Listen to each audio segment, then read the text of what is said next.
তীব্র রোদ ও গরম উপেক্ষা করে শ্রমিকেরা ধানের বীজ সংরক্ষণের কাজে ব্যস্ত সময় পার করছেন। গরমের তীব্রতা উপেক্ষা করেই ধানের বীজ সংরক্ষণের কাজ চলছে পুরো দমে। কৃষি নির্ভর এই অঞ্চলের শ্রমিকেরা সকাল থেকে সন্ধ্যা পর্যন্ত খামারে কাজ করে চলেন।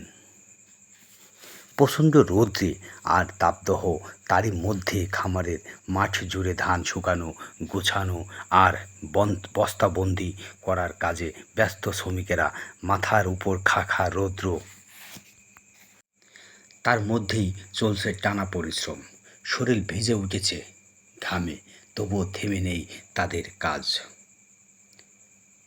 শ্রমিকের পরিশ্রমে প্রাণ ফিরে পায় কৃষিপণ্য, ভবিষ্যতের ফসলের বীজ এখানেই তৈরি হয়। অথচ এই ঘাম ঝরানো শ্রমের পেছনে কণ্ঠগুলো রয়ে যায় নীরব, অনুচ্চারিত। এই দৃশ্য, এই ঘাম, এই রোদ সব মিলিয়ে গড়ে ওঠে বাংলার কৃষির মূল ভিত্তি।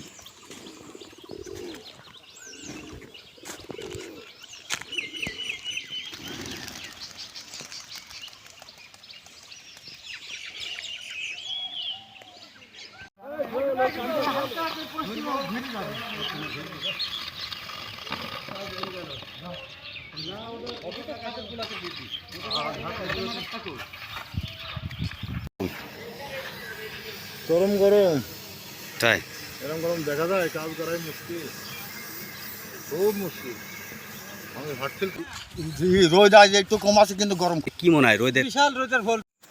কিন্তু তীব্র রোদে ঘাম ঝরিয়ে কাজ করলেও এ শ্রমিকদের অধিকাংশই পান না ন্যায্য পরিশ্রম। হাজিরা হয় অনেক কম, দিনভর পরিশ্রমের বিনিময়ে যা মেলে তা দিয়ে শ্রমিকদের সংসার চালানো দায়। কোনো সামাজিক ও রাষ্ট্রীয় নিরাপত্তা নেই ন্যায্য মজুরির নিশ্চয়তা। অথচ দেশের কৃষি একদিকে গরমের দহন, অন্যদিকে জীবনের তাড়না। এই দুয়ের চাপে পিষ্ট হয়ে তারা নিঃশব্দে এগিয়ে যান, যেন নিজের ঘামেই বীজ ভিজিয়ে নতুন ফসলের জন্ম বুনে চলেন। ঘামে ভেজা যাচ্ছে শরীর, তবুও চলছে নীরব পরিশ্রম।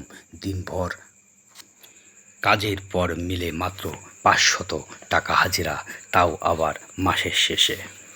তাদের ঘামে বেঁচে থাকে কৃষি, তবু তারা রয়ে যান নিঃশব্দ।